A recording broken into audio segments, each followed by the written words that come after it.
এই জঙ্গি মৌলবাদ কথা বলে বলে গোটা জাতির উপর 15.5 বছরেরা তাণ্ডব চালিয়েছে।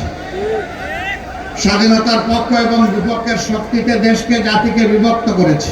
হ্যাঁ, বিভিন্ন দলের উপরেই এই নিষ্পেষণ নির্যাতন হয়েছে, কিন্তু বাংলাদেশ জামাত ইসলামী ছাড়া আর কেউ বলতে পারবেন না যে তাদের নেতাদেরকে তাদের মুখ থেকে কেড়ে নেওয়া হয়েছে। আপনারা তখন বলেছেন আমরা কিছু করি নাই, আদালত সব কিছু করেছে। আমরাও আপনাদেরকে আদালতের কাছে সমঝাতে চাই, আসেন, ফিরে আসেন, এই দেশে আসেন, সৎসাহস থাকলে আসেন। আসসালামু আলাইকুম ওয়া রাহমাতুল্লাহ। তাকবীর, তাকবীর। বিভিন্ন জায়গায় হানা দিত ঘর বাড়িতে। আমাদের ঘরে কি থাকবে? আমাদের ঘরে তো নাচ গানের বই থাকবে না। আমাদের ঘরে থাকবে আল্লাহর কোরআন, আমাদের ঘরে থাকবে রাসূল করিম সাল্লাল্লাহু আলাইহি সাল্লামের হাদিস, আমাদের ঘরে থাকবে ইসলামী জ্ঞান পিপাসার জিজ্ঞাসার বই, আমাদের ঘরে থাকবে বিভিন্ন বিজ্ঞান এবং প্রযুক্তির বই, সাহিত্য থাকবে, ইতিহাস থাকবে। এটাই স্বাভাবিক। বইগুলা তুলে নিয়ে বলতো যে এখানে জঙ্গি বই পাওয়া গেছে। এই জঙ্গি মৌলবাদ কথা বলে বলে গোটা জাতির উপর 15.5 বছরেরা তাণ্ডব চালিয়েছে। স্বাধীনতার পক্ষ এবং বিপক্ষের শক্তিতে দেশকে জাতিকে বিভক্ত করেছে।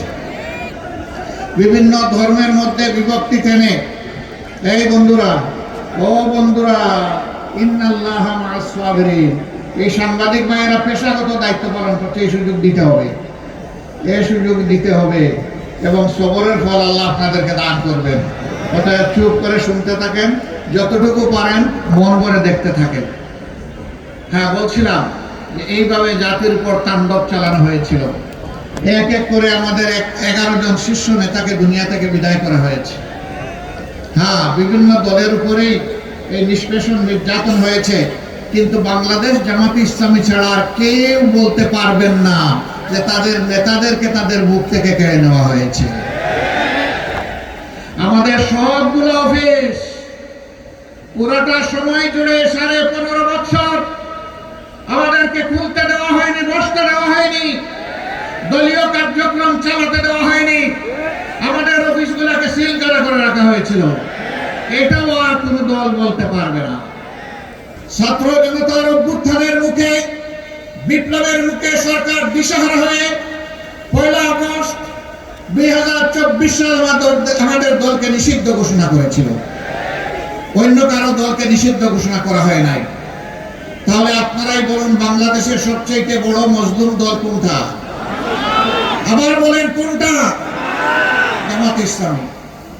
সম্মানিত ভাইয়েরা, শুধু কয়েকজন নেতার জীবন যায় নাই, আমাদের অসংখ্য কর্মীকে খুন করা হয়েছে, ক্রসফায়ারের নামে দুনিয়া থেকে বিদায় করা হয়েছে, ধরে নিয়ে গুম করা হয়েছে, আমাদের ঘরদুয়ার লুণ্ঠন করা হয়েছে, চাকরি থেকে বিতাড়িত করা হয়েছে, আমাদের জমি থেকে আমাদেরকে তুলে দেওয়া হয়েছে, এমনকি কাউকে কাউকে দেশেও থাকতে দেওয়া হয়নি। আমাদের মনে অনেক দুঃখ ছিল, কিন্তু মহান রব্বুল আলামিন আমাদের কলিজার টুকরা সন্তান ছাত্র যুবকদের তুমুল আন্দোলনের মধ্য দিয়ে আপামর জনগণের সহযোগিতায় আল্লাহ তাআলা ফেসিবাদকে দুনিয়া থেকে বিদায় করেছেন, বাংলাদেশ থেকে বিদায় করেছেন। অ্যাডভোকেট রুহুল আমিন বলেছেন, কবরস্থান, মসজিদ, প্যাগোডা, মন্দির, রাস্তাঘাট, পুল কালভার্ট সবগুলাতে পার্সেন্টেজ বসিয়ে সম্পদ লুণ্ঠন করা হয়েছে। না, সম্পদ লুণ্ঠন করে তারা পালিয়ে গেছে, কারণ তারা এতটাই অপরাধ করেছে। খুন, গুম, ধর্ষণ, লুণ্ঠন করার পরে এই দেশে মানুষের সামনে মুখ দেখানোর সৎসাহস তাদের নাই। সৎসাহস নাই বলেই তো তারা পালিয়ে গেছেন। আমরা তাদেরকে বলি, না, আসেন, আসেন, ফিরে আসেন, আমরা আপনাদের বিচারটা দেখতে চাই। কারণ আপনারা তখন বহু দেশপ্রেমিক নিরীহ মানুষ, আলিম উলামা, হাফিজ, আইতাম, এদেশের বিরোধী দলের দেশপ্রেমিক নেতা কর্মীদেরকে নির্বিচারে খুন করেছেন, বিচারের নামে প্রহসন করে তাদেরকে দুনিয়া থেকে বিদায় দিয়েছেন। আপনারা তখন বলেছেন আমরা কিছু করি নাই, আদালত সবকিছু করেছে। আমরাও আপনাদেরকে আদালতের কাছে সমঝাতে চাই, আসেন, ফিরে আসেন, এই দেশে আসেন, সৎ সাহস থাকলে আসেন।